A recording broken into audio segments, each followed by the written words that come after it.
Tolong kami Bapa, supaya kami benar-benar hati kami boleh ditaburi oleh firman-Mu menjadi benih di dalam hidup kami. Bahkan kami boleh menjadi pelaku-pelaku firman-Mu Tuhan. Terima kasih Bapa, Engkau urapi hamba-Mu Tuhan. Lebih dan lebih lagi pewahyuan daripada surga dicurahkan bagi hamba-Mu Tuhan. Terima kasih, kami siap mendengarkan firman-Mu. Sama-sama kita katakan amin. Baik, kami persilakan untuk hambanya. Haleluya. Puji nama Tuhan kita.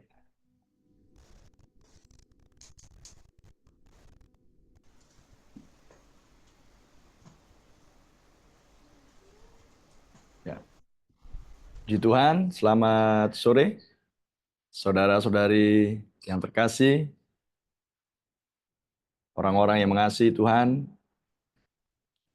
yang senantiasa merindukan akan lawatan Tuhan, dan mendengar suara rohnya seperti yang dikatakan di nyanyian tersebut, dan yang selalu ingin berjaga-jaga untuk siap menantikan kedatangan Tuhan yang kapan saja.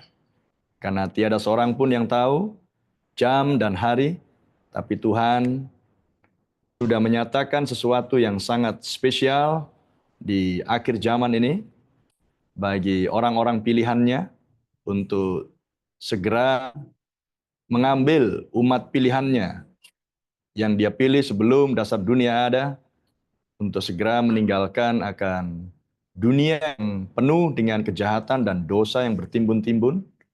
Dan Tuhan sudah sangat muak dengan bangsa-bangsa dan orang-orang yang diam di muka bumi ini.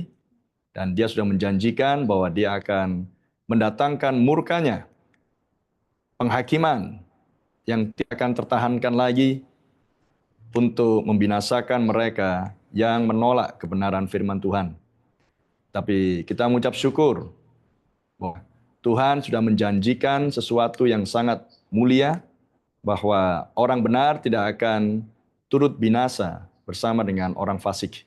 Itu sebabnya Tuhan memberikan akan dirinya sendiri, firman itu sendiri, karena dia adalah sang firman pada mulanya, untuk supaya mendatangkan iman di dalam diri anak-anak Allah di akhir zaman, sehingga hidup mereka jadi sebuah kehidupan yang berkenan di hadapan Tuhan, dan menjadi sebuah kesaksian bagi dunia yang fana ini, bahwa Yesus Kristus itu hidup.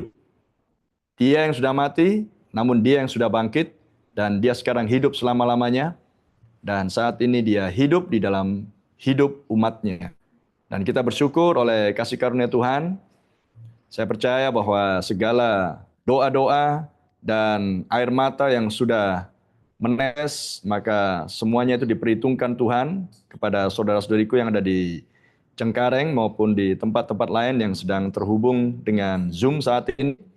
Dan saya percaya Tuhan akan menolong saudara-saudariku untuk bisa mengenali akan Kristus dengan kesempurnaan yang Tuhan sudah janjikan, supaya kita memiliki iman yang sempurna, untuk kita dibawa naik kepada kesempurnaan Kristus, dan kita menjadi orang-orang, para pemenang di akhir zaman, yang layak untuk duduk bersama dengan Kristus, untuk memerintah bersama dengan Dia selama-lamanya. Terpuji nama Tuhan, dan saya bersyukur dan berterima kasih bisa dipertemukan oleh Tuhan bersama dengan Ibu Purba dan saudara-saudari yang ada di sana.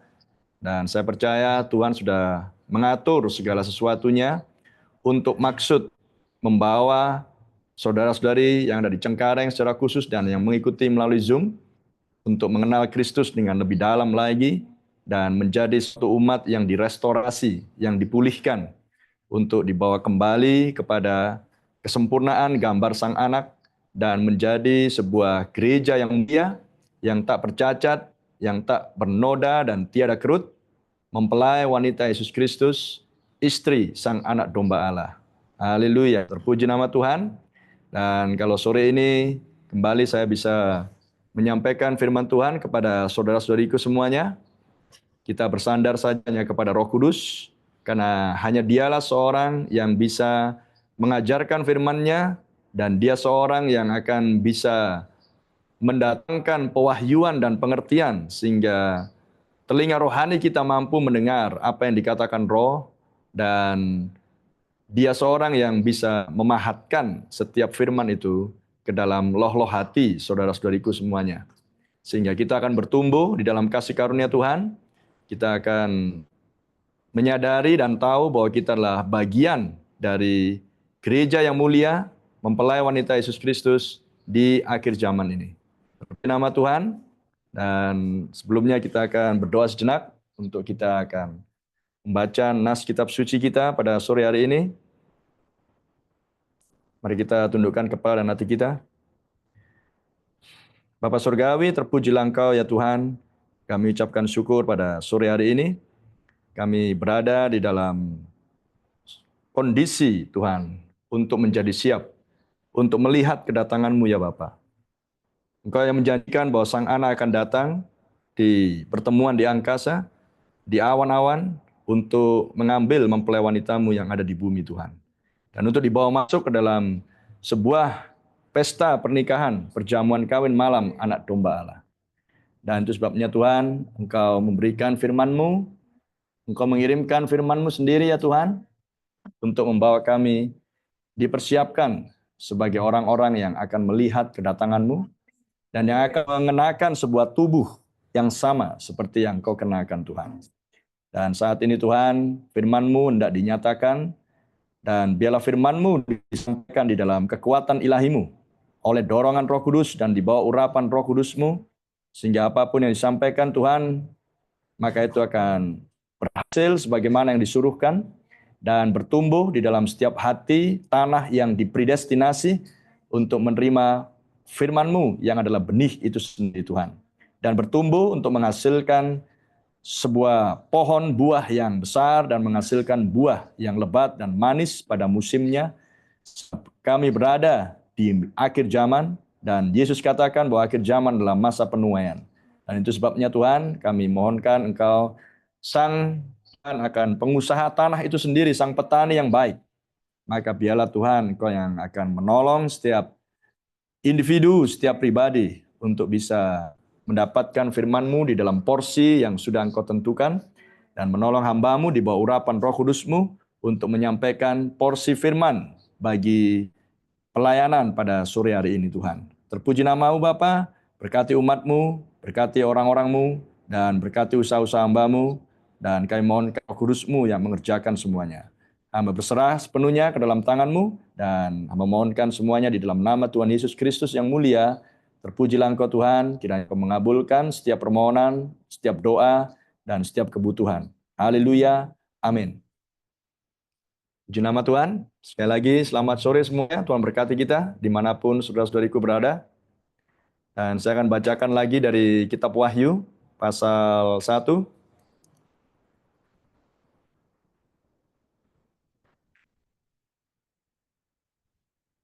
Anda bisa berdiri karena posisi saya sedang duduk saat ini. Kalau saya berdiri nanti hilang dari kamera.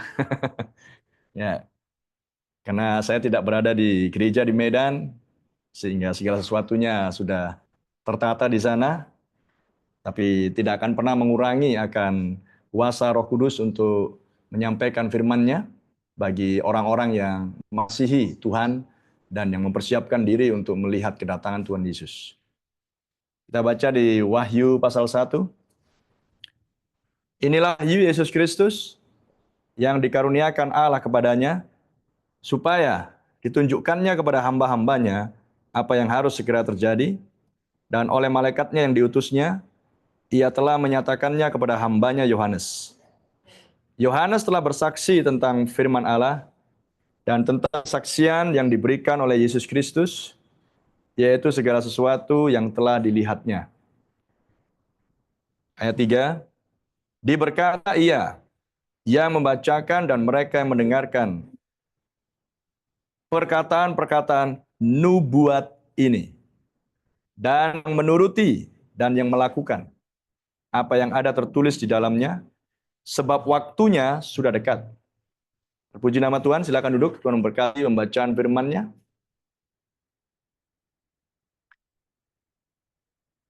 Dan sore ini kita akan membahas akan hal pewahyuan.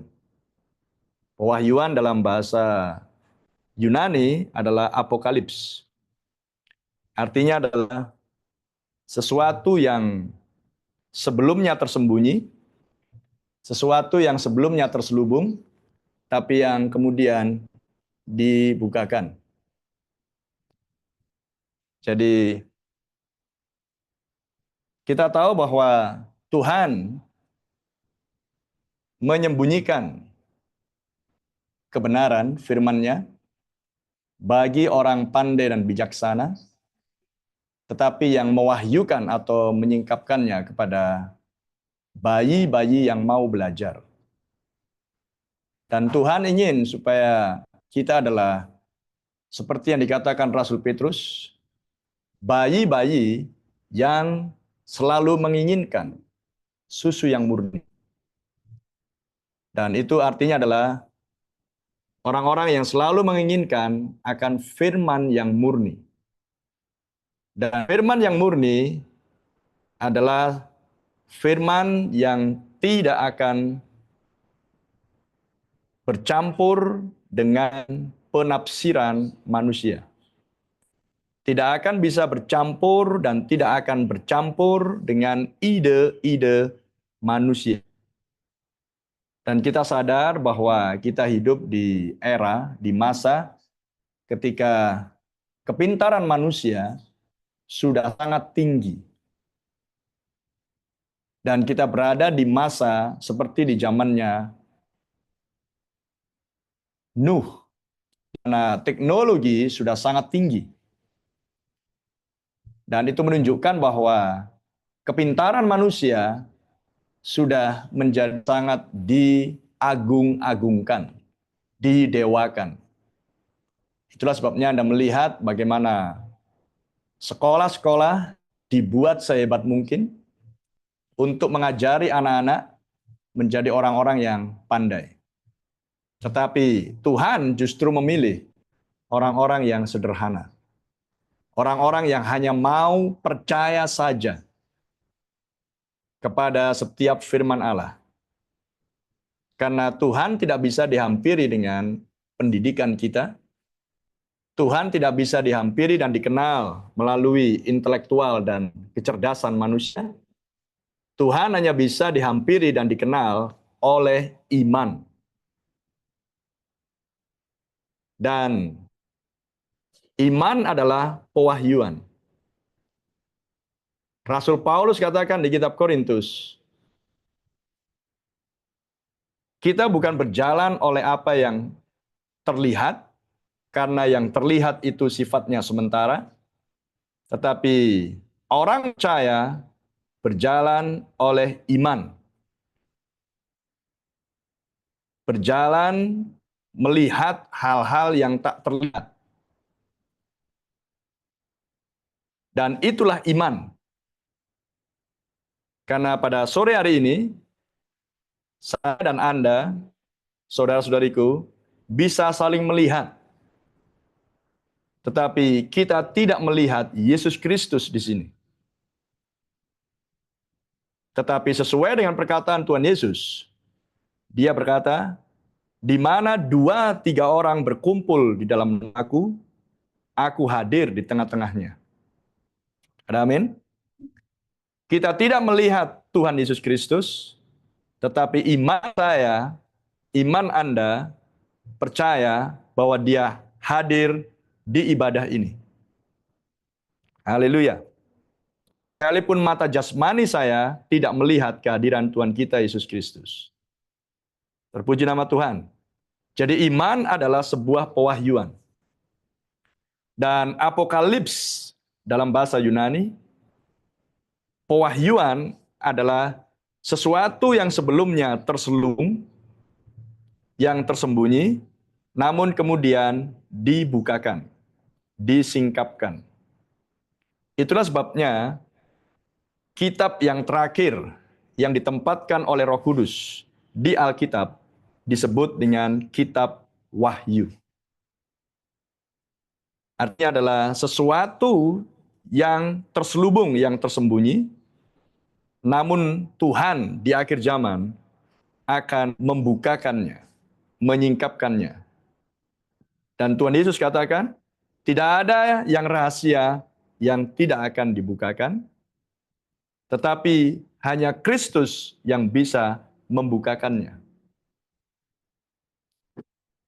Itulah sebabnya kita melihat di sini di Wahyu 1 ayat 1, pewahyuan ini bukanlah pewahyuan Yohanes Rasul, tetapi adalah wahyu Yesus Kristus.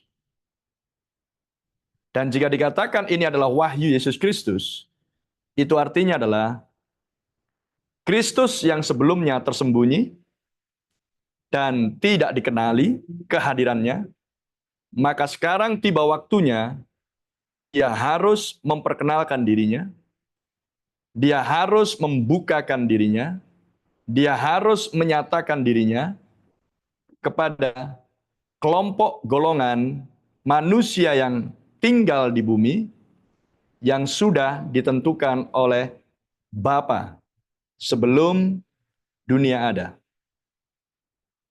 Supaya genap perkataan Tuhan Yesus di Yohanes 6 yang berkata, semua yang sudah diberikan Bapa kepadaku, kepada Kristus Yesus, maka mereka semua akan datang kepadaku. Dan akan kubangkitkan di akhir zaman. Karena sifat kitab Wahyu adalah nubuatan. Dan penulisan kitab Wahyu adalah simbol-simbol. Dan jika kitab Wahyu terus tetap di dalam bentuk simbol, maka tidak ada seorang pun yang akan bisa mengerti simbol-simbol tersebut jika tidak ada yang membukakan arti simbol-simbol itu. Dan jika seorang tidak bisa mengerti akan simbol-simbol itu, maka tentunya saya dan saudara tidak akan bisa menuruti atau melakukan apa yang tertulis di dalam kitab Wahyu ini. Sedangkan kitab Wahyu ini adalah kitab yang sangat spesial bagi mempelai wanita, karena hanya kitab Wahyu satu-satunya kitab yang ditulis langsung oleh Tuhan kita Yesus Kristus, dan cara Tuhan datang memberikan penglihatan kepada Rasul Yohanes, dan kepada Rasul tersebut disuruhkan, tuliskan semua yang engkau lihat. Namun jika Anda membaca kitab Wahyu, apa yang dituliskan oleh Yohanes ada di dalam bentuk simbol.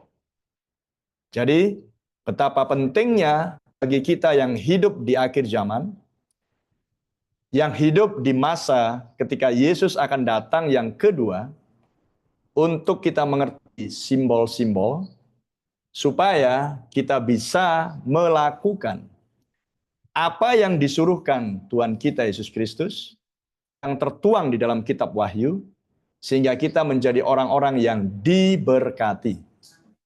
Haleluya. Dan sebagai orang-orang yang diberkati, maka berkat tidak hanya diberikan Tuhan semasa kita ada di bumi dan berjalan di bumi, tetapi berkat-berkat itu akan terus membawa kita sampai kepada kita akan meninggalkan bumi ini, untuk kita akan berpindah ke sebuah dunia yang lebih baik. Bukan dunia yang saat ini, yang penuh dengan kejahatan dan dosa yang bertimbun-timbun. Dan juga bukan dengan tubuh yang saat ini sedang kita kenakan, karena kita akan mengenakan sebuah tubuh yang tidak fana. Sebuah tubuh yang tidak bisa mati, tidak bisa sakit. Puji nama Tuhan. Itu sebabnya kita masih mengerang di tubuh yang ini, karena kita merasakan beratnya penderitaan dan kesusahan sebagai orang percaya, dan juga merasakan akan sakit penyakit yang mendera akan tubuh kita. Tapi Tuhan menjanjikan akan ada sebuah tubuh yang tidak akan mengalami semuanya itu. Itulah sebabnya Tuhan menjanjikan di akhir zaman untuk menyingkapkan hal-hal yang tersembunyi ini. Supaya iman timbul dari pendengaran akan pemberitaan firman Yesus Kristus. Dan ketika isi kitab Wahyu ini dibukakan, maka itu akan membawa kita kepada sebuah perubahan demi perubahan di dalam kehidupan sebagai orang percaya. Hidup kita akan diubahkan oleh pembukaan penyingkapan kitab Wahyu. Haleluya. Karena misteri yang terkandung di dalam kitab ini akan membukakan keseluruhan Alkitab. Dan Yesus sudah berkata bahwa jikalau engkau mengasihi aku, maka engkau akan melakukan semua perintahku. Jadi bagaimana mungkin kita akan melakukan perintah Yesus Kristus, sedangkan hal itu juga dituangkan di dalam kitab Wahyu, kalau kita tidak mengerti isinya. Itu sebabnya betapa pentingnya kita harus mengetahui akan isi kitab Wahyu, supaya kita menjadi orang-orang yang diberkati. Terpuji nama Tuhan. Karena Tuhan sudah menjanjikan melalui Nabi dan Rasul bahwa dia akan datang yang kedua. Dan saya akan bacakan di 1 Tesalonika pasal 4.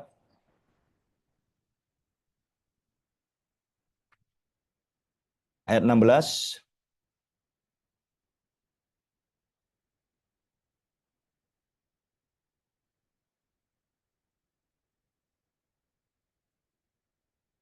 Kalau ada bahasa Inggris bisa ditampilkan. Tapi saya minta nanti kepada operator supaya Alkitab bahasa Inggrisnya bukan versi NIV, tapi versi King James, KJV. Karena versi KJV yang paling mendekati akan bahasa Ibrani dan bahasa Yunani. Dibandingkan dengan versi Alkitab yang lain, walaupun bagus, tapi kita ingin memperoleh keakuratan dan presisi dari setiap pengertian yang dituliskan di dalam Alkitab. Karena bahasa Indonesia, Alkitab bahasa Indonesia tidak seakurat kitab versi King James. Jadi saya akan bacakan di 1 Tesalonika pasal 4 ayat 16. Sebab Tuhan sendiri akan turun dari surga. Ini saya bacakan langsung dari bahasa Inggris. Sebab Tuhan sendiri akan turun dari surga dengan sebuah seruan, dengan suara penghulu malaikat, dan dengan sangkakala. Dan yang mati di dalam Kristus akan bangkit terlebih dahulu. Ayat 17. Kemudian kita yang masih hidup dan tinggal akan diangkat bersama-sama dengan mereka, yaitu mereka yang sudah mati dalam Kristus tapi yang dibangkitkan lebih dahulu. Maka kita yang masih hidup dan tinggal akan diangkat bersama-sama dengan mereka di dalam awan-awan untuk bertemu Tuhan di angkasa. Demikianlah kita akan selama-lamanya bersama-sama dengan Tuhan. Ayat 18. Karena itu hiburkanlah seorang akan yang lain dengan perkataan-perkataan ini. Jadi, kita ingin menghibur dan menguatkan satu dengan yang lain dengan perkataan-perkataan yang dituliskan di atas. Tetapi kita tidak akan bisa memberikan penghiburan yang benar jika kita tidak mengerti apa yang dikatakan di ayat yang ke-16.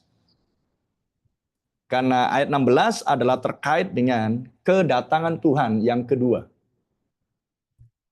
Katakan di situ, Tuhan sendiri akan turun dari surga. The Lord himself shall descend from heaven. Tuhan sendiri akan turun dari surga disertai dengan 3 hal. Yang pertama adalah shout, seruan. Kalau dalam bahasa Batak adalah surak-surak. Kemudian yang kedua adalah dengan suara penghulu malaikat. Dan yang ketiga, dengan sangkakala Allah. Jadi, Tuhan sendiri akan turun dari surga dan akan mengerjakan ketiga hal tersebut. Dengan urutan seruan, suara penghulu malaikat, dan dengan sangkakala Allah. Terpuji nama Tuhan. Jadi, jika kita adalah orang-orang yang hidup di akhir zaman dan sedang menantikan kedatangan Tuhan yang kedua, maka kita harus mengerti akan urutan-urutan kedatangan Tuhan. Karena apa yang sudah diajarkan oleh kekristenan sampai dengan saat ini, melalui para pengkhotbah dan para teolog teologi adalah hal yang tidak tepat. Mereka mengajarkan Tuhan datang dan kemudian orang-orang kudus akan menghilang dari bumi. Tapi datangan Tuhan tidak seperti yang mereka pikirkan. Karena Rasul Paulus menuliskan dengan tegas di sini, ada proses kedatangan Tuhan yang kedua. Dan proses kedatangan Tuhan yang kedua akan bisa kita lihat juga pada saat dia dulu 2000 tahun yang lalu datang untuk yang pertama kali. Tapi kedatangan Tuhan yang pertama dulu, dia datang kepada Israel. Tetapi kedatangan Tuhan yang kedua, 2000 tahun kemudian, adalah Tuhan datang untuk suatu umat yang dikumpulkan dari berbagai bangsa non-Yahudi. Yang disebut dengan bangsa-bangsa kafir. Dan kita adalah bagian dari bangsa-bangsa kafir yang dimaksudkan. Jadi kedatangan yang kedua ini akan dimulai dengan seruan terlebih dahulu. Dan seruan adalah sebuah pesan. Pesan dari Tuhan bagi umat yang sudah Tuhan pilih sendiri sebelum dasar dunia ada. Dan nama-nama mereka tertulis di dalam kitab kehidupan anak domba Allah. Itulah sebabnya Tuhan berkata kepada murid-muridnya ketika para murid pulang dari pelayanan dan mereka sudah diberikan kuasa untuk mengusir setan-setan, mereka sangat excited, mereka sangat bersuka cita. Dan mereka memberikan laporan kepada Tuhan Yesus, kami melihat iblis jatuh. Tetapi Yesus katakan, jangan bersuka cita secara demikian, tetapi bersukacitalah kalau kamu melihat namamu terdaftar di surga. Jadi hal yang paling utama di dalam pelayanan bagi Tuhan kita Yesus Kristus bukan soal mukjizat dan tanda heran. Sekalipun semuanya itu baik, sekalipun karunia-karunia itu baik dioperasikan, tapi kalau kita tidak melihat nama kita di dalam kitab kehidupan anak domba Allah, maka semuanya itu akan menjadi sia-sia. Karena hanya Yesus Kristus yang bisa membukakan akan kitab tersebut yang adalah kitab kehidupan anak domba Allah, dan hanya Roh Kudus yang bisa mengoles minyak ke mata rohani kita sehingga mata kita bisa melihat nama kita di dalam kitab yang sebelumnya termeterai dengan 7 meterai, tapi yang Tuhan janjikan Dia akan datang untuk melepaskan meterai dan membuka gulungan kitab tersebut. Sehingga kita bisa melihat nama kita di dalam kitab yang Tuhan bukakan. Dan itu langsung di akhir zaman. Dan saya sudah memberikan tanda akhir zaman seperti di khotbah di hari Sabtu yang sebelumnya. Itu sebabnya oleh pertolongan Tuhan saya akan berusaha untuk selalu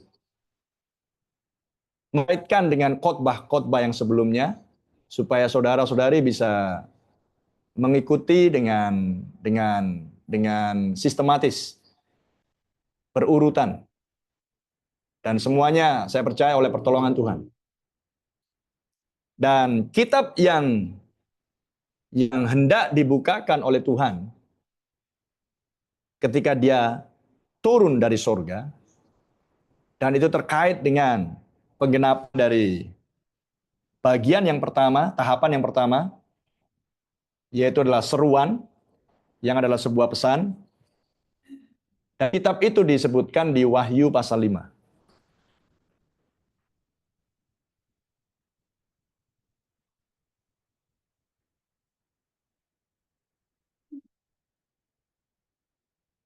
Saya akan bacakan untuk Anda.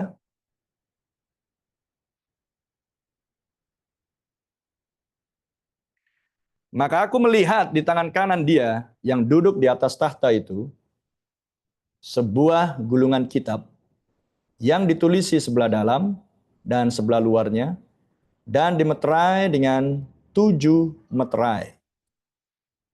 Jadi ada kitab di tangan dia yang duduk di tahta. Dan Anda bisa melihat hanya ada satu oknum yang duduk di tahta. Dan ini adalah penglihatan yang di sorga. Anda hanya melihat satu oknum yang duduk di tahta.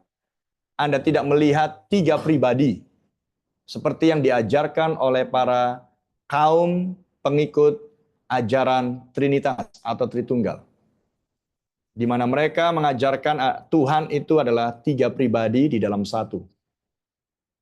Itu adalah sebuah pemahaman yang tidak benar, yang keliru, dan yang sudah berlangsung selama berabad-abad lamanya. Tetapi di bawah pembukaan kitab Wahyu di akhir zaman, maka semua pengajaran yang keliru, semua pemahaman Alkitab yang adalah penafsiran manusia dan itu melenceng dari kebenaran, maka melalui pembukaan kitab Wahyu, maka semuanya akan diluruskan. Dan apa yang diluruskan Tuhan hanya diperuntukkan dan hanya bisa diterima oleh orang pilihan. Haleluya. Yaitu yang nama-namanya tertulis di dalam kitab kehidupan anak domba Allah. Dan di Wahyu 5 kita bisa melihat kitab tersebut. Dan di ayat 2 dikatakan, dan aku melihat seorang malaikat yang gagah, yang berseru dengan suara nyaring katanya, siapakah yang layak membuka gulung kitab itu dan membuka meterai-meterainya? Tetapi tidak ada seorang pun yang di sorga, atau yang di bumi, atau yang di bawah bumi, yang dapat membuka gulungan kitab itu, atau yang dapat melihat sebelah dalamnya. Jadi tidak ada seorang pun yang bisa mengetahui akan isi kitab tersebut. Dan ayat 4 dikatakan, maka menangislah aku dengan amat sedihnya, karena tidak ada seorang pun yang dianggap layak untuk membuka gulungan kitab itu, ataupun melihat sebelah dalamnya.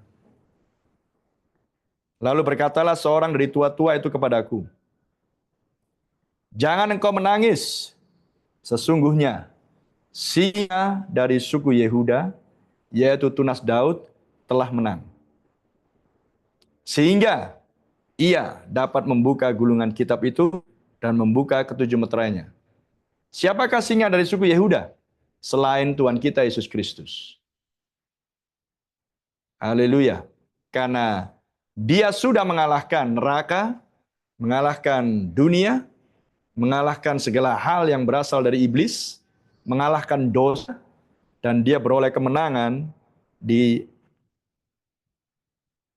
Kalvari. Karena dialah seorang yang sudah menanggung dosa kita. Dialah seorang yang menghapus dosa kita, membasuhnya oleh darahnya sendiri, dan dialah seorang yang sudah menang dan menaklukkan. Maka hanya dia seorang yang layak untuk membuka gulungan kitab itu, membuka ketujuh meterainya. Sehingga di sini Anda bisa melihat di Wahyu 5, gulungan kitab itu masih termeterai dan belum dibuka.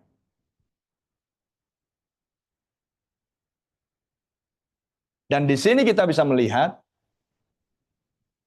bahwa ketika Yesus tersalib, maka dia tersalib untuk menghapus dosa umatnya. Tapi di Wahyu 5, dia akan mengerjakan sebuah pekerjaan sesudah penyaliban, yaitu adalah untuk membuka gulungan kitab itu dan membuka ketujuh meterainya. Dan itulah tetap Yesus Kristus yang sama. Kita baca di ayat 6. Maka aku melihat di tengah-tengah tahta dan keempat makhluk itu, dan di tengah-tengah tua-tua itu, berdiri seekor anak domba seperti telah disembelih, bertanduk 7 dan bermata 7, itulah ketujuh roh Allah yang diutus ke seluruh bumi. Lalu datanglah anak domba itu dan menerima gulungan kitab itu dari tangan dia yang duduk di atas tahta itu. Jadi sekarang gulungan kitab yang termeterai dengan 7 meterai itu ada di tangan sang anak domba. Dan ini adalah anak domba yang sama yang 2000 tahun yang lalu sudah tersalib untuk tebusan dan pendamaian bagi mempelai wanita umat pilihan.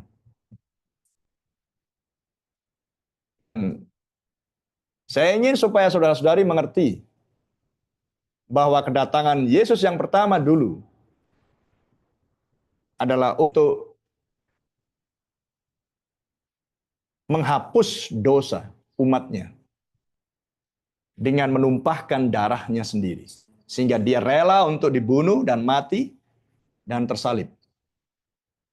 Tapi di akhir zaman, dia akan datang kembali, turun dari sorga, untuk membuka rahasia, membuka misteri, untuk memanggil setiap nama-nama yang sudah dia tebus oleh darahnya, dan yang nama-nama itu tertulis di dalam gulungan kitab penebusan. Dan apakah nama saya dan nama Anda ada dalam kitab tersebut? Itulah yang harus kita peroleh. Dan dibutuhkan Roh Kudus untuk mengoles mata rohani pengertian kita, supaya kita bisa melihat nama kita di dalam gulungan kitab yang terbuka. Sehingga Anda memiliki sebuah kepastian bahwa Yesus Kristus dulunya mati, tersalib untuk saya. Dan sekarang saya bisa tahu melalui pembukaan gulungan kitab ini bahwa saya adalah orang pilihan. Sehingga saya tidak menduga-duga. Saya punya kepastian, saya punya pembuktian bahwa saya adalah orang pilihan. Haleluya. Sehingga semua yang kita kerjakan bagi Kristus tidak akan menjadi sia-sia.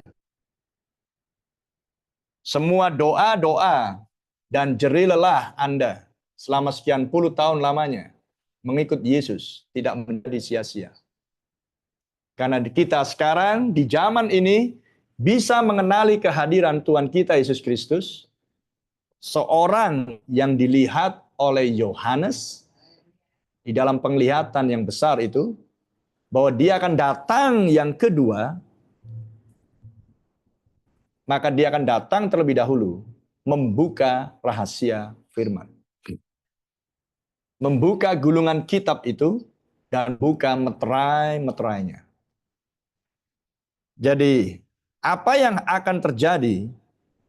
sesuai dengan penglihatan di Wahyu 5 ini, tidak genap dan bukan digenapkan oleh pelayanan Tuhan Yesus 2000 tahun yang lalu. Tetapi yang akan digenapkan oleh pelayanan Tuhan Yesus sendiri di akhir zaman. Terkait dengan 1 Tesalonika 4 ayat yang ke-16 tadi. Tuhan sendiri akan turun dari surga. Coba tampilkan lagi ayatnya. 1 Tesalonika 4 ayat 16. Sebab Tuhan sendiri akan turun dari surga dengan, yang pertama adalah seruan, yang kedua dengan suara penghulu malaikat, yang ketiga dengan sangkakala Allah. Dan Kristus sendiri yang mengerjakan ketiganya. Dan ketika ketiga tahapan ini dikerjakan dan diselesaikan oleh Kristus sendiri, maka yang mati di dalam Kristus akan bangkit terlebih dahulu. Maka kita yang masih hidup dan tinggal akan diangkat bersama-sama dengan mereka di awan-awan dan bertemu Tuhan di angkasa. Haleluya. Demikianlah kita akan hidup selama-lamanya bersama dengan Kristus kita. Jadi Anda bisa melihat kaitan antara 1 Tesalonika 4 dengan kitab Wahyu. Dan kemudian dari Wahyu pasal 5, kita akan menuju ke Wahyu pasal 10 untuk melihat penglihatan yang sudah dilihat Yohanes. Dan di Wahyu pasal 5, gulungan itu masih termeterai dan masih tertutup, gulungan kitab yang dimaksudkan. Tetapi di Wahyu 10, gulungan kitab tersebut sudah terbuka. Maka dengan demikian kita tahu bahwa meterai-meterainya sudah dilepaskan juga. Di Wahyu 10, dan aku melihat orang malaikat lain yang kuat turun dari surga, berselubungkan awan, dan pelangi ada di atas kepalanya, dan mukanya sama seperti matahari, dan kakinya bagaikan tiang api. Dalam tangannya ia memegang sebuah gulungan kitab kecil yang terbuka. Ada amin? Jadi kitab itu tidak lagi tertutup, tapi di Wahyu 10, kitab itu terbuka. Ia menginjakkan kaki kanannya di atas laut dan kaki kirinya di atas bumi. Dan ia berseru dengan suara nyaring sama seperti singa yang mengaum. Dan sesudah ia berseru, ketujuh guru itu memperdengarkan suaranya.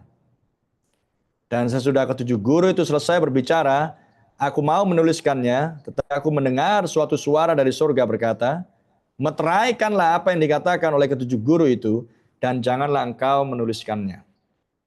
Jadi pembukaan gulungan kitab yang termeterai dengan 7 meterai ini akan terkait juga dengan berkumandangnya ketujuh guru.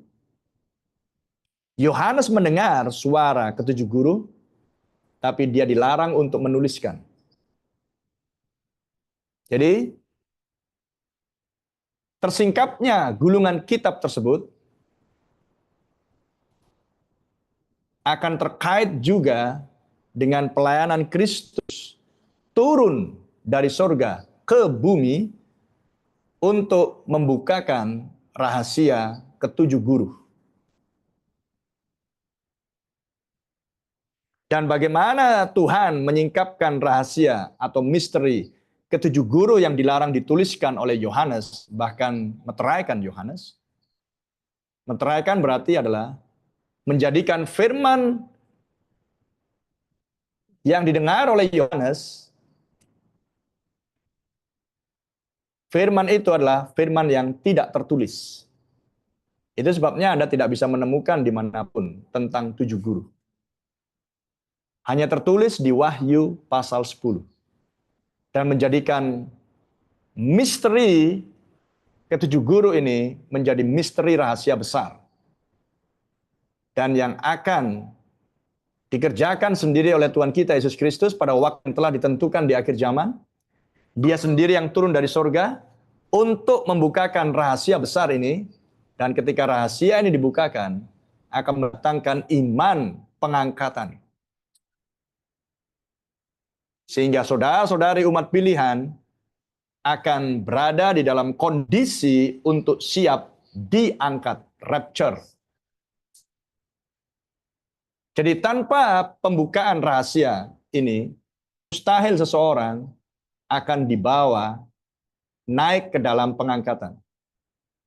Sebab mereka yang sebelumnya sudah mati di dalam Kristus di zaman-zaman yang sebelum kita, mereka juga menantikan janji-janji ini. Tetapi karena mereka tidak cukup usianya untuk hidup sampai dengan zaman yang sedang kita hidupi saat ini, maka kepada yang hiduplah, maka misteri ini disingkapkan.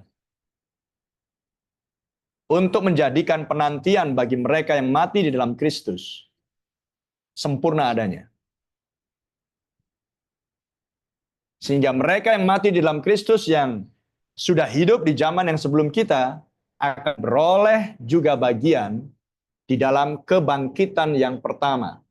Rapture, pertemuan dengan Tuhan di angkasa. Dan saya bacakan deh yang kelima. Wahyu 10. Dan malaikat yang kulihat berdiri di atas laut dan di atas bumi, mengangkat tangan kanannya ke langit. Dan ia bersumpah demi Dia yang hidup sampai selama-lamanya, yang telah menciptakan langit dan segala isinya, dan bumi dan segala isinya, dan laut dan segala isinya, katanya, tidak akan ada penundaan lagi. Tidak akan ada penundaan lagi karena mempelai wanita harus naik ke pertemuan di awan-awan untuk bertemu Tuhan di angkasa. Jadi kita akan meninggalkan bumi ini, tubuh kita akan diubahkan, dan kita akan melihat Yesus dengan tubuh yang sama. Karena Anda tidak akan bisa melihat Yesus dengan tubuh yang ini. Karena tubuh yang ini adalah tubuh yang berdosa. Kita harus melihat Yesus, Yesus yang tanpa dosa. Terpuji nama Tuhan. Jadi untuk menjadikan kita memiliki tubuh yang sama seperti tubuh Tuhan kita Yesus Kristus, maka rahasia misteri besar akan ketujuh guru ini harus disingkapkan terlebih dahulu untuk mendatangkan suatu iman. Sebab Ibrani 11 ayat 6 berkata, Ibrani 11 ayat 6 berkata, tanpa iman tidak ada seorang pun yang berkenan kepada Tuhan. Haleluya. Dan iman yang jenis mana yang dituntut Tuhan untuk dimiliki oleh umat pilihannya di akhir zaman? Iman yang dicampur dengan firman. Sehingga hidup yang kuhidupi sekarang adalah hidup oleh imannya anak Allah. Kitab Kolose katakan. Dan iman yang jenis inilah yang akan membawa kita untuk bisa melihat akan Tuhan kita di pertemuan di angkasa dengan tubuh yang sama. Haleluya. Dan iman timbul dari pendengaran akan pemberitaan firman Yesus Kristus. Dan jenis pemberitaan firman yang mana yang dibutuhkan oleh umat di akhir zaman untuk mendatangkan suatu iman sehingga kita akan bisa melihat Tuhan di angkasa. Maka firman yang dibutuhkan di akhir zaman adalah firman pembukaan kitab Wahyu. Untuk mewahyukan, menyingkapkan ketujuh guru yang dulunya disembunyikan Tuhan, dilarang ditulis oleh Yohanes, tapi yang di akhir zaman harus disingkapkan. Haleluya. Hanya bagi umat pilihan yang nama-namanya tertulis di kitab kehidupan anak domba Allah. Sebab anak domba itulah yang dulunya tergantung di kayu salib bagi pendamaian Anda dan saya. Dan kemudian anak domba terlihat di Wahyu 5 mengambil gulungan kitab tersebut. Glory. Dan bagaimana anak domba itu membuka gulungan kitab tersebut? Dan anak domba dan singa dari suku Yehuda adalah oknum pribadi yang sama, yang adalah Tuhan kita Yesus Kristus.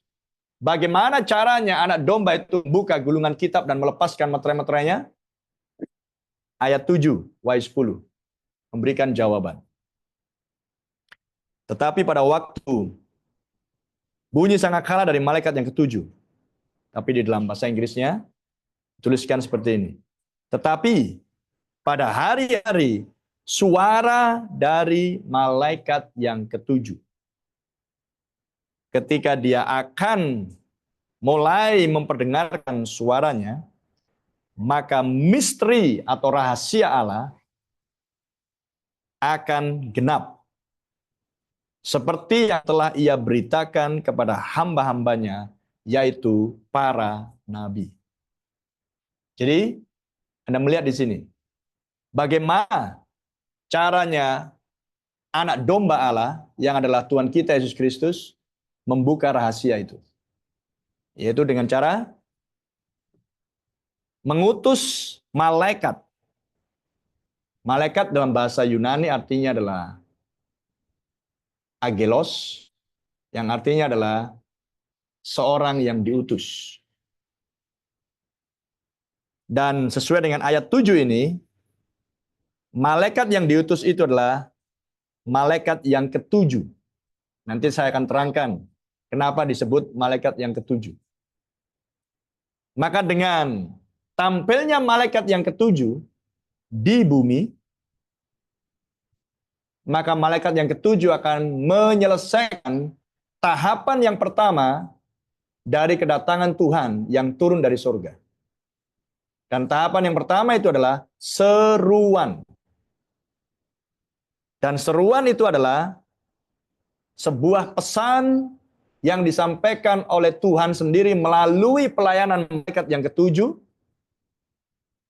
adalah untuk mengumpulkan mempelai wanita. Beginilah caranya anak domba membuka rahasia ketujuh guru itu, supaya semua nama yang ada di dalam kitab kehidupan anak domba Allah dipanggil satu demi satu, diwujudkan di muka bumi,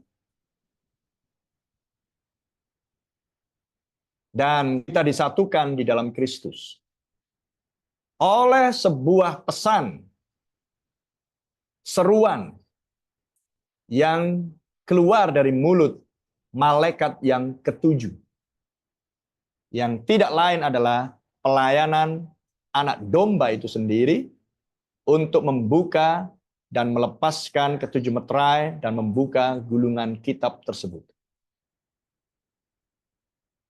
Dan lihat, kita menuju ke Wahyu pasal 6.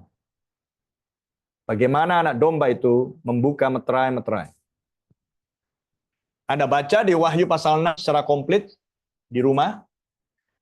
Wahyu 6 sampai ayat 13 sampai ayat yang terakhir, dan kemudian di Wahyu 8 ayat 1 yang adalah meterai yang ketujuh. Di Wahyu 6 saya hanya baca satu ayat saja untuk memberikan contoh bagaimana anak domba itu membuka gulungan kitab dan melepaskan meterai-meterainya. Ayat 1. Maka aku melihat anak domba itu membuka yang pertama dari ketujuh meterai itu. Dan aku mendengar yang pertama dari keempat makhluk itu berkata dengan suara bagaikan bunyi guru, mari.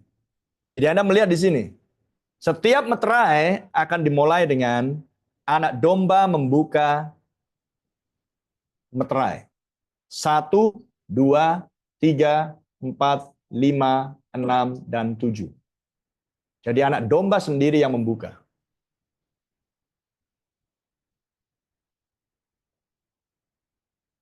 Dan saya lanjutkan di ayat 2. Dan aku melihat sesungguhnya ada seekor kuda putih, dan orang yang menungganginya memegang sebuah panah atau busur tepatnya, bukan panah tapi busur. Dan kepadanya dikaruniakan sebuah mahkota, lalu ia maju sebagai pemenang untuk merebut kemenangan. Hanya dituliskan di situ, penunggang yang menunggang seekor kuda putih. Berarti adalah simbol. Dan selama ini masih tetap simbol, maka tidak akan ada orang pun yang bisa mengerti makna dan arti dari sebuah simbol. Dan kalau kita tidak mengerti arti dan makna dari sebuah simbol, bagaimana mungkin saya akan menuruti atau melakukan yang tertulis di dalam kitab Wahyu ini? Bisa paham? Maka butuh Kristus, Sang Anak Domba, melalui pelayanan malaikat yang ketujuh, seorang utusan yang Tuhan tampilkan di bumi, untuk membukakan rahasia ketujuh guru, rahasia ketujuh meterai, yang memeteraikan gulungan kitab yang ada di Wahyu 5. Supaya kita akan tahu apa yang dimaksudkan dengan kuda putih dan seorang yang menunggang kuda putih. Begitu seterusnya dengan setiap meterai. Dari meterai yang pertama, 2, 3, 4, 5, 6, sampai meterai yang terakhir di Wahyu 8 ayat 1, yaitu adalah meterai yang ketujuh. Tanpa kita mengerti akan arti simbol, maka sia-sialah segala pekerjaan dan jerih lelah kita di dalam melayani Tuhan kita Yesus Kristus. Karena kitab Wahyu adalah wahyunya Yesus Kristus. Di mana Yesus Kristus yang dulunya tersembunyi selama hampir 2000 tahun, tapi sekarang dia harus tampil di dalam keperkasaannya, turun dari sorga, haleluya, dan membuka gulung kitab dan melepaskan meterai-meterainya. Dan dia datang untuk menyatakan dirinya yang dulunya tersembunyi, tapi yang sekarang dia perlihatkan, dan dia perlihatkan hanya kepada umat pilihan. Dia perlihatkan kepada mempelai wanita, seperti yang minggu lalu saya katakan, hanya dibisikkan kepada istri anak domba. Rahasia suami hanya kepada istri. Yesus Kristus adalah sang suami mempelai pria. Gereja adalah sang istri mempelai wanita. Dan penglihatan yang dilihat oleh Yohanes di Pulau Patmos dan ketujuh guru yang dia dengar adalah penglihatan yang sama yang dilihat oleh Daniel. Kita baca di Daniel pasal 12. Daniel 12 ayat 4. Coba tampilkan ayatnya.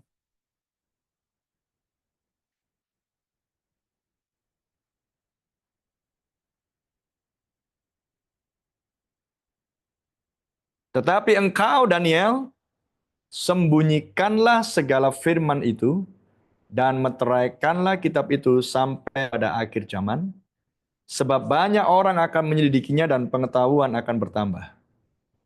Jadi Anda melihat di Daniel 12, sembunyikan. Amin. Jadi Daniel 12 adalah firman yang tersembunyi. Wahyu 10 adalah firman yang tidak tertulis. Dan di akhir zaman, firman yang tersembunyi dan tak tertulis itu dibukakan, disingkapkan bagi mempelai wanita, supaya saudara dan saya, umat pilihan di akhir zaman, bisa melakukan dengan tepat di dalam ketaatan semua instruksi yang terdapat di dalam kitab Wahyu. Dan ketika kitab Wahyu dibuka sepenuhnya, akan membuka keseluruhan Alkitab. Terpuji nama Tuhan. Haleluya. Dan dengan tersingkapnya misteri besar ini akan mendatangkan suatu iman bagi mempelai wanita untuk mampu melihat hal yang tak terlihat, yang tidak bisa dilihat oleh kasat mata, tapi Anda bisa melihatnya oleh iman. Bahwa namamu tertulis di sorga, namamu ada di dalam kitab kehidupan anak domba. Itu adalah sebabnya betapa pentingnya kita mengerti akan isi kitab Wahyu ini. Dan waktunya sudah sangat singkat. Bahkan sudah terlalu singkat untuk bisa kita pikirkan. Jadi, Tuhan mempertemukan kita saat ini oleh kasih karunia Tuhan. Maka saya percaya ini bukan usaha manusia. Tapi Tuhan sendiri yang menuntun Ibu Purba untuk bisa melihat dan mendengar khotbah yang kita sampaikan yang ada di YouTube. Dan saya percaya itulah tuntunan Roh Kudus, bukan manusia yang mengerjakannya. Karena jika saudara dan saya adalah umat pilihan Tuhan, Alkitab katakan, anak Allah dipimpin oleh Roh Allah. Dan segala langkah orang benar diatur oleh Tuhan. Terpuji nama Tuhan.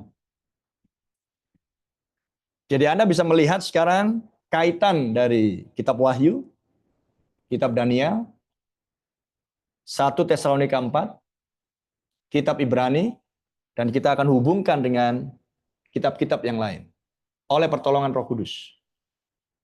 Untuk supaya Anda bisa melihat Kristus di dalam kesempurnaannya.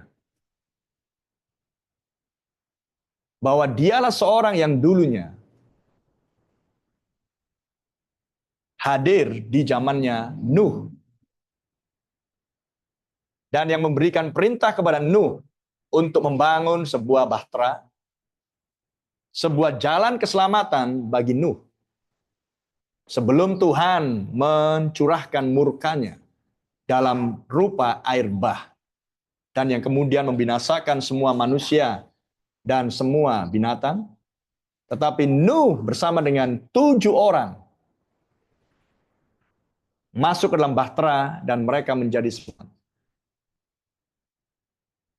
Dan Tuhan kita Yesus Kristus mengatakan di kitab Matius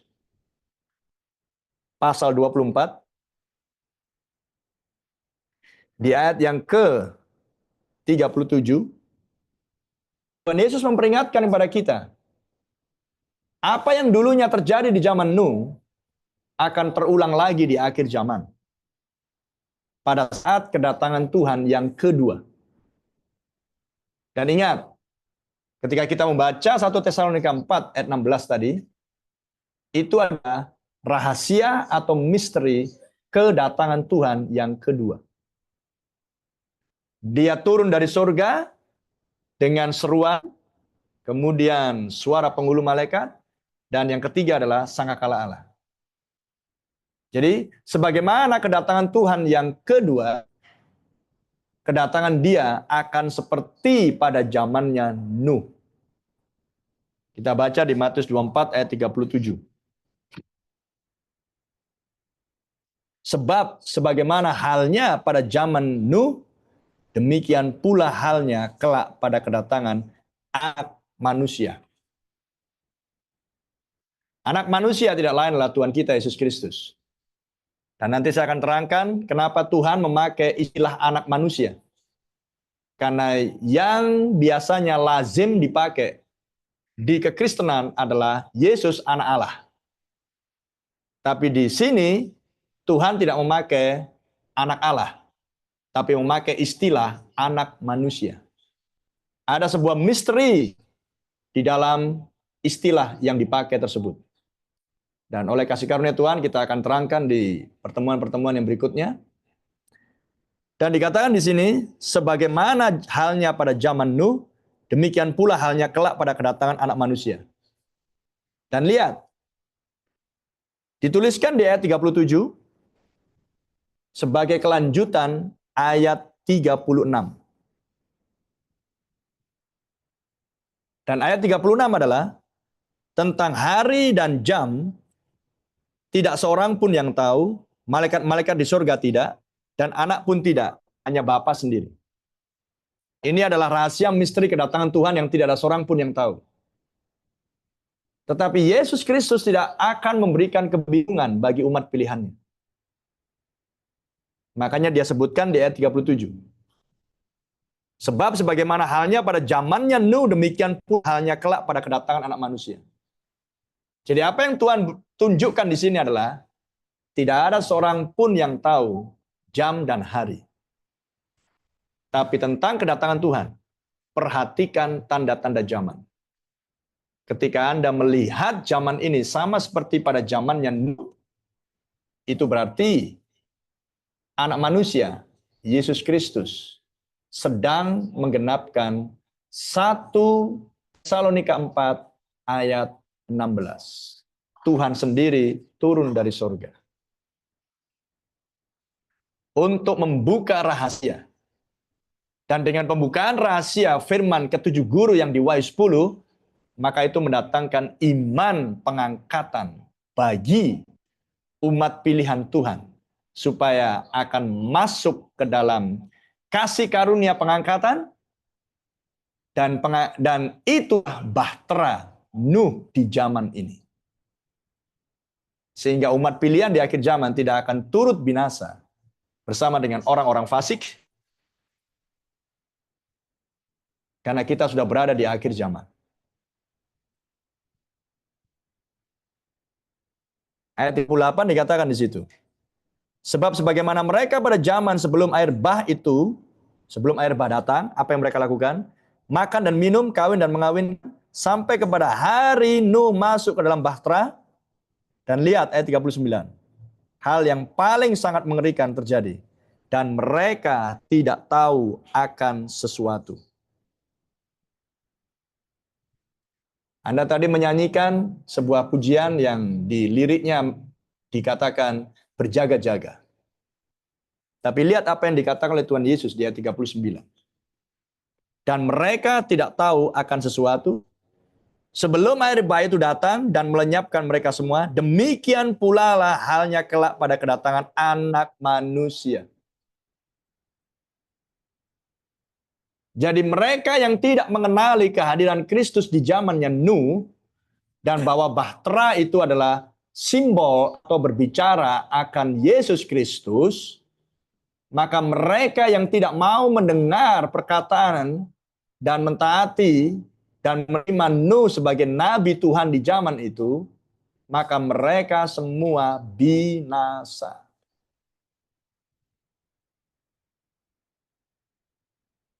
Dan Yesus katakan, seperti pada zamannya Nuh, demikianlah akhir zaman. Tuhan harus bangkitkan lagi dan utus seorang nabi seperti Nuh dulunya bagi akhir zaman. Untuk apa? Karena hanya melalui pelayanan nabi inilah anak domba akan bisa membuka gulungan kitab dan melepaskan meterai-meterainya.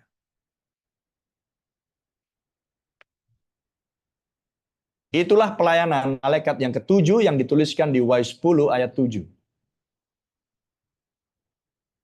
Dan dengan terlepasnya pembukaan meterai-meterai yang ada pembukaan kitab Wahyu dan diperuntukkan bagi mempelai wanita, maka itu akan mengubahkan hidup Anda dan saya. Kita akan tahu arti simbol, dan dengan tahu arti simbol, maka kita akan mengerjakan sesuai dengan artinya.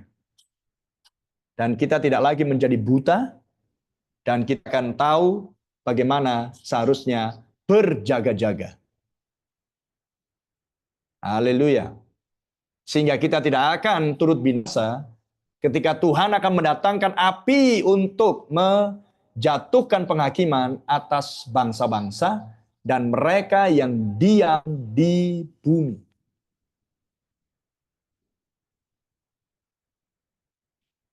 Terpuji nama Tuhan. Tentang hal ini Tuhan sudah katakan di kitab Wahyu.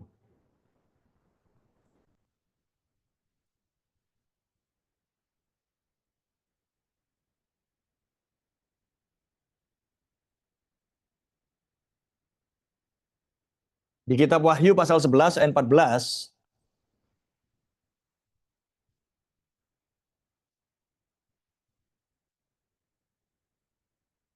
celaka yang kedua sudah lewat, lihatlah celaka yang ketiga sedang menyusul. Istilah celaka, atau dalam bahasa Inggrisnya coba munculkan. Istilah celaka mengartikan penghakiman.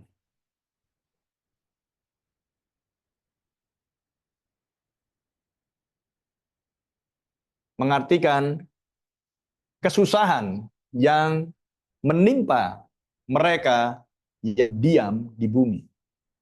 Ayat 14. Woe, bahasa Inggrisnya. Woe. Woe atau celaka. Celaka yang kedua sudah lewat, lihatlah. Celaka yang ketiga segera menyusul. Apa yang dimaksudkan dengan celaka-celaka ini? Ada celaka 1, celaka 2, dan celaka 3. Coba kita buka di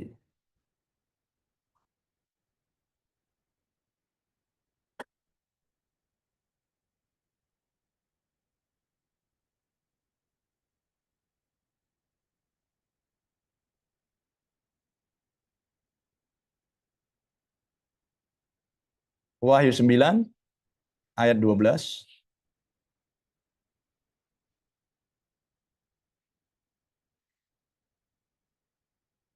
Celaka yang pertama sudah lewat, sekarang akan menyusul 2 celaka lagi.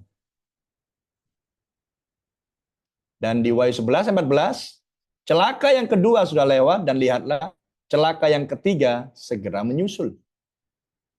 Jadi 2 celaka sudah berlangsung dan celaka yang ketiga akan segera menyusul.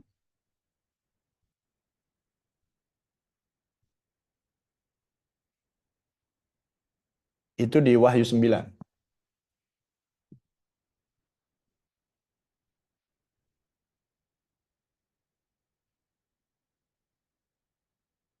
Dan sekarang kita di Wahyu 8 ayat 13.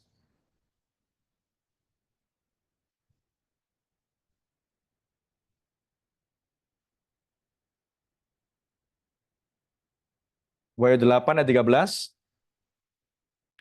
Lalu aku melihat, coba tekan, aku mendengar seekor burung nasar terbang di tengah langit. Dalam bahasa Inggrisnya bukan burung nasar, tapi adalah seorang malaikat. Lalu aku melihat, aku mendengar seorang malaikat terbang di tengah langit. Wahyu 8 ayat 13. Dan berkata dengan suara nyaring, celaka, celaka, celakalah mereka yang diam di atas bumi. Oleh karena bunyi sangkakala ketiga malaikat lain yang masih akan meniup sangkakalanya. Jadi celaka-celaka bagi mereka yang diam di atas bumi adalah berbicara Tuhan mengumandangkan 3 sangkakala yang terakhir karena ada 7 sangkakala. Dan dengan berbunyinya ketiga sangkakala itu, maka semua mereka yang diam di bumi akan mengalami siksaan yang berat. Jadi celaka 1 adalah sangkakala kelima, dan sangkakala kelima adalah Perang Dunia I. Dan Perang Dunia I sudah berlangsung antara tahun 1914 sampai 1918. Celaka 2 adalah sangkakala ke-6. Dan sangkakala ke-6 adalah berbicara Perang Dunia Kedua yang sudah berlangsung juga. antara tahun 1939 sampai dengan 1945. Dan celaka yang ketiga adalah Sangkakala ketujuh, dan Sangkakala ketujuh adalah Perang Dunia Ketiga.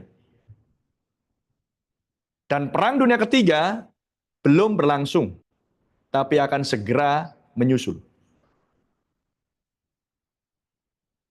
Maka saudara bisa melihat di sini, sebelum penghakiman Tuhan, seperti di zamannya Nuh, di mana umat manusia dibinasakan, yaitu mereka yang tidak mau masuk dalam bahtera yang dibuat oleh Nuh, maka hal yang sama di akhir zaman, Perang Dunia Ketiga atau Sangkakala ketujuh akan membinasakan mereka yang di bumi, yang diam di bumi, manusia-manusia yang menolak akan firman yang Tuhan nyatakan di akhir zaman. Jadi sebelum Perang Dunia Ketiga akan terjadi, Tuhan adil, Tuhan harus membuka rahasia firman Tuhan, kitab Wahyu ini, supaya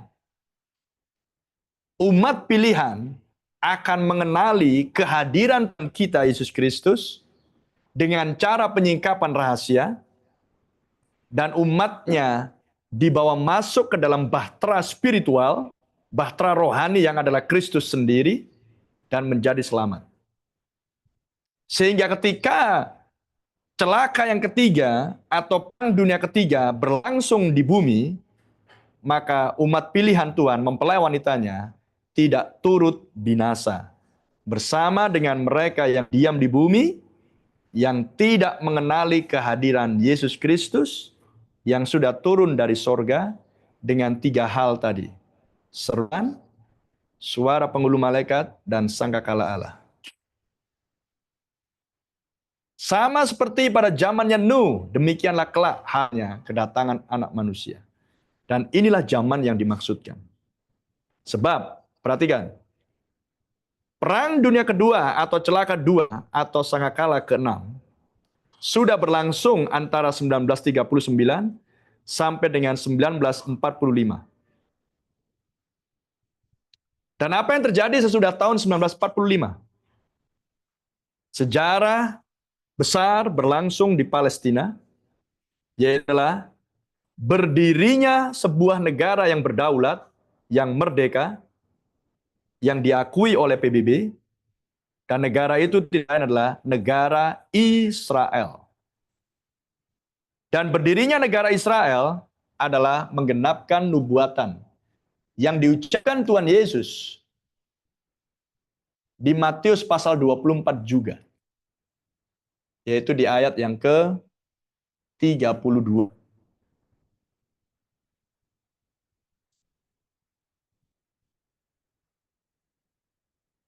Yang dikatakan di situ, pelajarilah perumpamaan tentang pohon ara. Apabila ranting-rantingnya melembut dan mulai bertunas, kamu tahu bahwa musim panas sudah dekat. Sebagai seorang Kristen, membaca Alkitab, maka kita tahu, pohon ara adalah simbol negara Israel. Atau tepatnya simbol Israel. Dan dikatakan di sini, apabila ranting-rantingnya melembut dan mulai bertunas. Jadi apa yang terjadi dengan Israel? Apa yang terjadi dengan Israel tidak lain adalah tidak ada lagi kerajaan Israel selama sekian ribu tahun. Karena orang-orang Yahudi sudah dicerai-beraikan oleh Tuhan melalui perang yang berlangsung tahun 70. 40 tahun sesudah penyaliban. Dan apa yang terjadi di tahun 70 tidak lain adalah Tuhan mengutus Jenderal Titus kerajaan Romawi untuk menghancurkan, menyerbu Yerusalem dan membunuh orang-orang Yahudi Dan yang masih tersisa dan yang masih hidup di masa pembantaian tersebut, maka mereka dicerai-beraikan ke seluruh penjuru bumi. Dan itu berlangsung selama 2000 tahun tidak ada lagi negara Israel. Tapi apa yang terjadi sesudah celaka 2 selesai? Apa yang terjadi sesudah Sangkakala ke-6 tergenapi? Apa yang terjadi sesudah Perang Dunia Kedua selesai? Pohon ara bertunas. Orang-orang Yahudi pulang kembali ke Israel, ke Palestina tepatnya, dan mendirikan sebuah negara yang merdeka berdaulat. Tahun 1948. Jadi kita bisa melihat Matius 24 ayat 32 ini sudah tergenapi. Sekitar 70 tahun yang lampau. Dan banyak orang yang tidak mengetahuinya. Maka genap Matius 24 tadi. Ketika Tuhan hendak menghakimi dunia di zamannya Nuh dengan air bah, mereka tidak mengetahui sesuatu apapun. Tapi bagi mereka yang mau menerima pesan Nabi Nuh di zaman itu dan masuk ke dalam bahtera, mereka tahu bahwa penghakiman akan datang, dan Tuhan tetapkan mereka tidak binasa bersama dengan orang fasik. Maka Tuhan sediakan tempat yang aman, selamat, yaitu adalah bahtera. Itulah yang disebut dengan berjaga-jaga.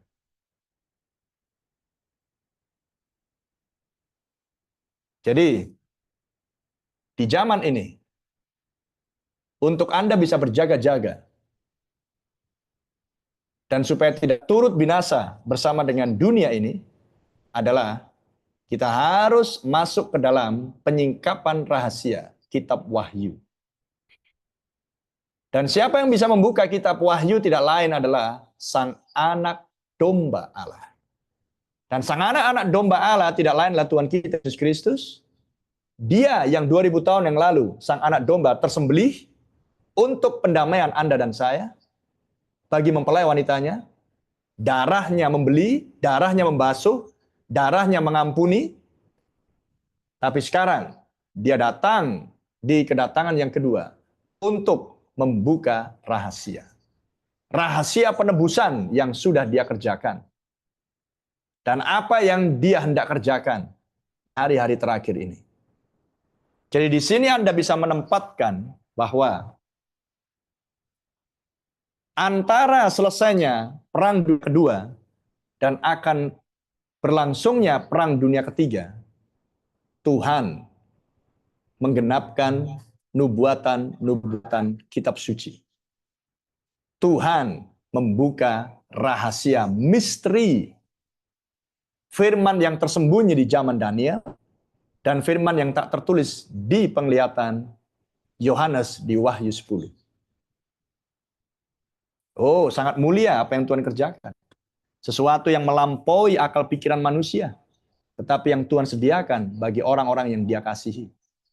Jadi kita sangat bersyukur hidup di hari-hari yang seperti ini, untuk kita bisa melihat dan mengetahui apa yang berlangsung di dunia ini. Dan hal yang paling pasti adalah, oleh pembukaan kitab Wahyu, Tuhan sendiri yang membuka, Tuhan sendiri yang memakai hambanya, utusan malaikat yang ketujuh, dan Tuhan sendiri yang menyatakan pembukaan rahasia ini ke dalam hati umat pilihannya. Sehingga hidup Anda diubahkan, hidup Anda tidak lagi sama seperti yang sebelumnya, dan Anda diberikan Roh Kudus untuk membawa Anda ke dalam seluruh kebenaran, dan Anda menjadi ciptaan yang baru.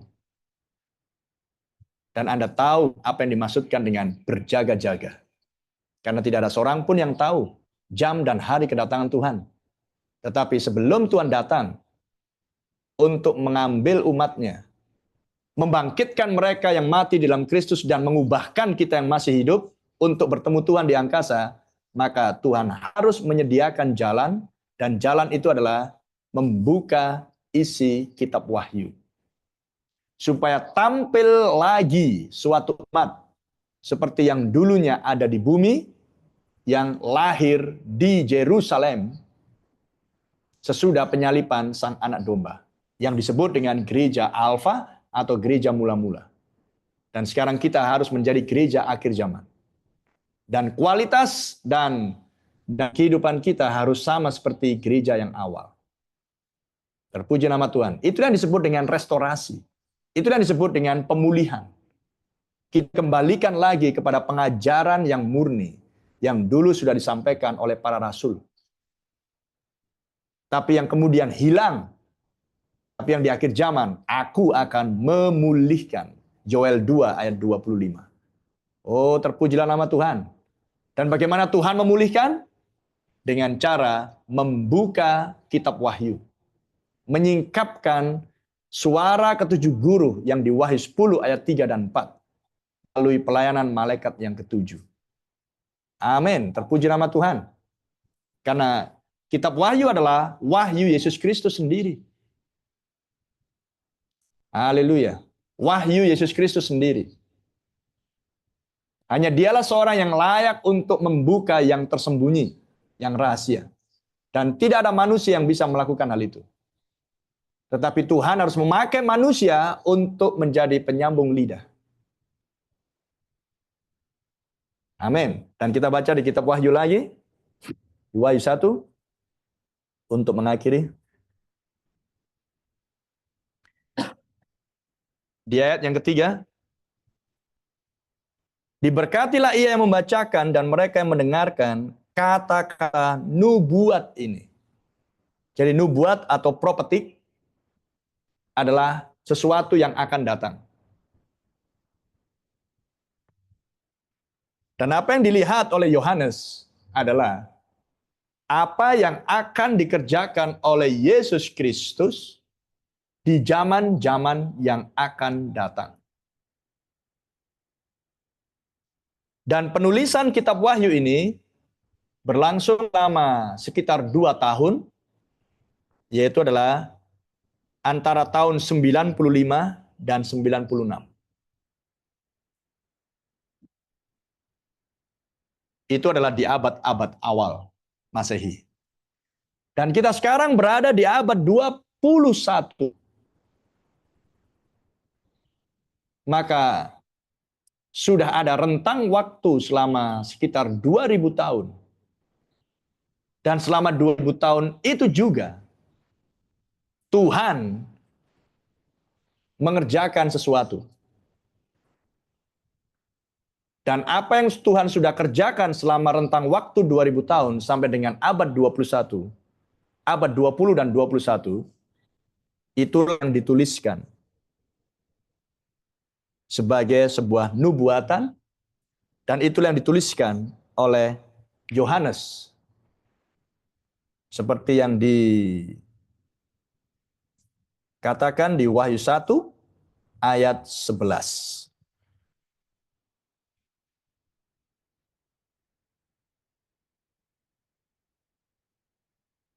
Tolong tampilkan ayatnya. Wahyu 1 ayat 11.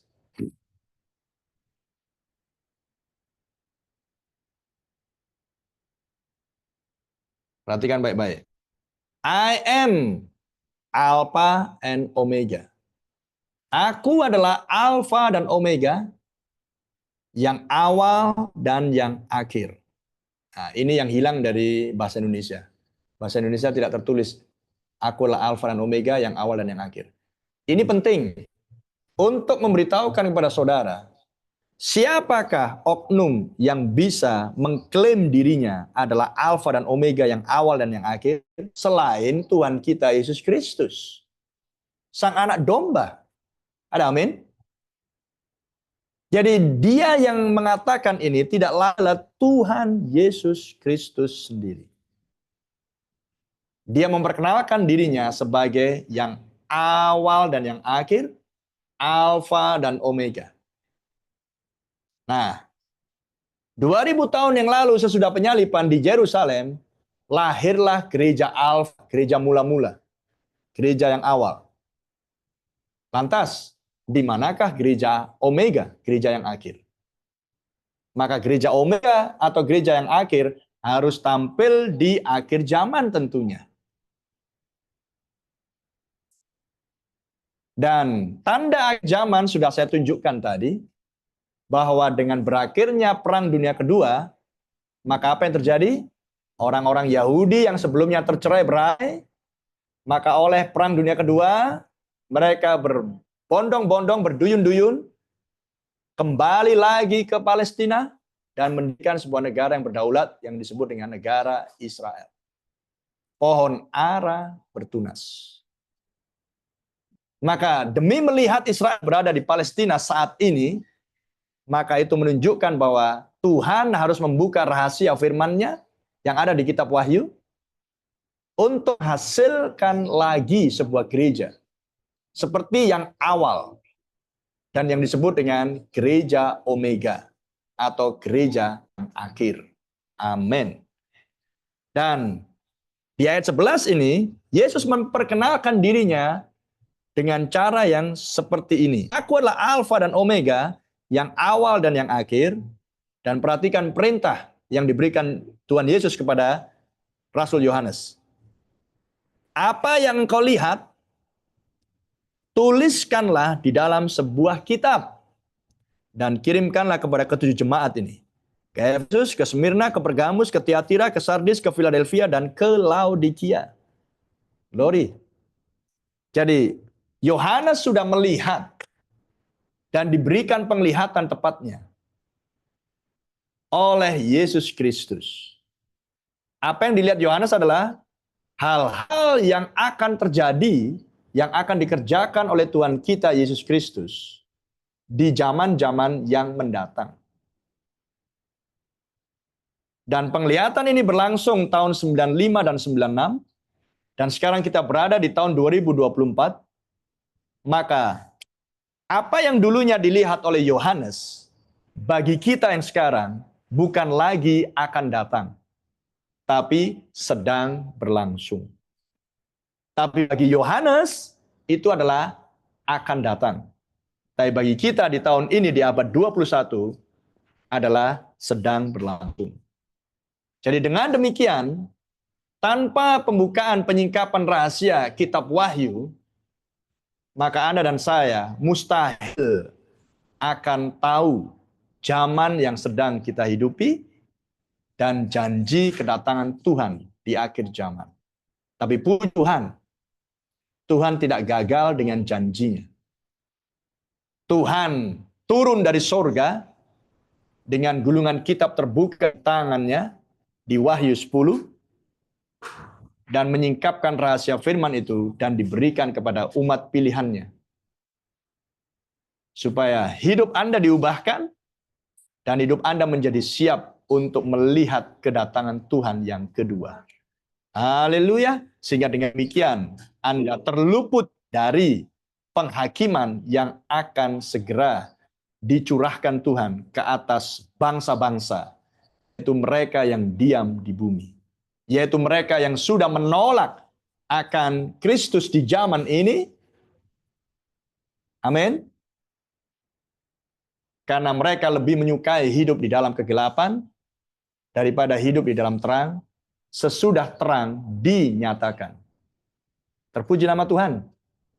Tentunya kita tidak ingin binasa, kita ingin selamat. Dan inilah cara Tuhan untuk menyelamatkan umatnya.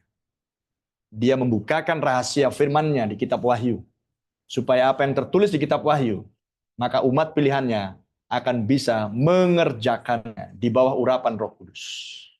Dan diberkatilah mereka yang membaca, diberkatilah mereka yang mendengar, diberkatilah mereka yang menuruti kata-kata nubuat yang tertulis di dalamnya, sebab waktunya sudah dekat. Terpuji nama Tuhan. Tuhan tidak akan lama lagi. Dia akan menampakkan diri di pertemuan di angkasa. Jadi persiapkan hati saudara. Saudara-saudariku, jangan berpikir bahwa saudara masih baru, karena di dalam Tuhan, Tuhan sudah mengenal saudara dan saudari sebelum dasar dunia ada. Haleluya. Soal lama dan baru itu adalah soal tubuh jasmani. Amin. Saya sudah menghidupi akan pembukaan kitab Wahyu ini selama lebih dari 20 tahun.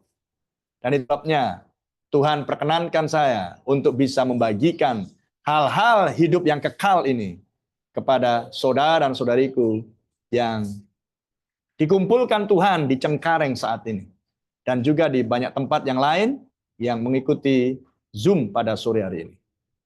Dan bila nama Tuhan kita permuliakan dan kita semakin haus dan lapar akan kebenaran firman Tuhan, dan terus berdoa bagi hikmat dan wahyu untuk mendapatkan pengertian yang semakin terahkan dan semakin dicerahkan di dalam hidupmu, saudara-saudariku, hari demi hari.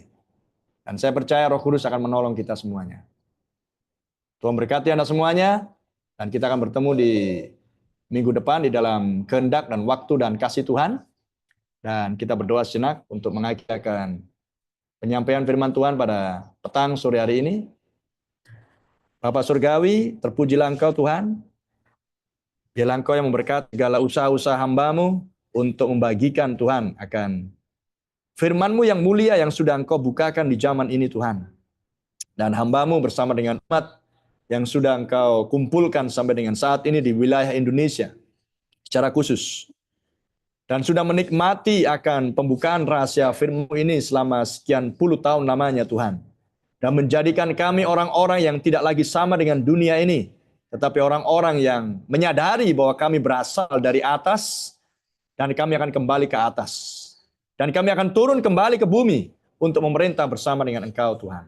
Terima kasih buat penyingkapan rahasia firman-Mu yang sudah Engkau nyatakan melalui pelayanan malaikat yang ketujuh yang Kau utus di bumi. Dan kami bisa mampu mendengar Roh berbicara. Dan itulah kasih karunia yang dari Engkau Tuhan. Dan jika kami bisa mendengar, dan biarlah Tuhan, saudara-saudari kami yang ada di Cengkareng Tuhan, juga mampu mendengar Roh berbicara. Dan itulah hal yang penting untuk kami miliki, yaitu mampu mendengar suara Tuhan, berbicara ke dalam hati masing-masing, untuk mengubahkan hidup kami, untuk menjadi segambar dan serupa lagi dengan Engkau Tuhan. Sehingga kami didapati layak, diberhitungkan bagi kasih karunia pengangkatan yang tidak akan lama lagi berlangsung. Terpuji nama-Mu Tuhan, biarlah Engkau yang melanjutkan sendiri program-Mu ini untuk membawa umat-Mu sampai sempurna, sama seperti Engkau sempurna adanya. Terpuji nama-Mu, hamba serahkan saudara-saudariku di Cengkareng, di dalam penjagaan dan perlindungan-Mu di masa-masa yang gelap yang sangat penuh dengan dosa dan kejahatan ini. Terpuji nama-Mu sehingga mereka semuanya akan terus memperoleh suplai makanan firman yang segar, firman yang murni, yang adalah makanan Raja Wali dan makanan domba yang Engkau sediakan dari Sang Gembala Agung kami. Terpuji nama-Mu Tuhan, kami serahkan kelanjutan pelayanan berikutnya di bawah pimpinan Roh Kudus-Mu. Hamba mohonkan berdoa, berkati seluruh umat-Mu, berkati mereka yang hadir di rumah, di Cengkareng, di rumah Ibu Purba, dan mereka yang mengikuti melalui streaming. Hamba serahkan dan hamba berdoa dan mohonkan di dalam nama Tuhan kami Yesus Kristus, terpujilah Engkau Tuhan. Haleluya. Amin. Amin. Puji nama Tuhan. Tuhan berkati Anda semuanya sampai kita bertemu di waktu yang mendatang di dalam kasih Kristus. Baik. Ya, terima kasih Tuhan Yesus. Terima kasih untuk hamba-Nya Bapak Pastor Ito Rumbayan yang sudah memberkati kami. Kita semua semangat, amin. Semua diberkati. Amin. Semua haus. Amin. Ya, kita akan tunggu untuk waktu yang akan datang dan benar-benar nggak terasa makin haus. Saya satu hal yang membuat saya semakin rindu adalah kalimat itu. Mereka yang mendengar berbahagia, diberkatilah mereka yang membaca, mendengar, dan menuruti. Saya bingung apa yang mau dituruti dari kitab ini. Semuanya simbol, semuanya lambang. Sekarang sudah mulai mengerti sedikit, sudah mulai sedikit paham, dan makin haus lagi. Kita semua sama, amin ya. Mari kita semua tetap semangat. Terima kasih banyak untuk Tuhan Yesus, untuk pertolongannya buat kami. Terima kasih Tuhan Yesus, terima kasih. Baik, semuanya saudara-saudara yang terkasih dalam Tuhan Yesus semua dari manapun, kita sudahi pertemuan ini, tapi kita percaya Roh Kudus tidak pernah berkesudahan menolong dan mengajarkan kita semua. Tuhan Yesus memberkati kita semuanya. Tuhan Yesus memberkati kita. Udah ya, udah doa tadi. Tadi Bapak Pendeta sudah doa, sudah cukup. Oke. Tuhan berkati semua dimanapun kita berada. Sampai ketemu Sabtu yang akan datang. Oh ya, buat kita teman-teman yang ada di Persada Ministry, ada juga ibadah yang bisa kita ikuti lewat Zoom juga ya. Ya, di Himpunan Iman Raja Wali Terbang hari Rabu dan hari Jumat itu ada fellowship bagi teman-teman yang haus, yang rindu dan bersedia boleh bergabung ya, yang semua di Persada Ministry secara khusus. Oke, baik yang di rumah, Tuhan berkati. Sudah cukup.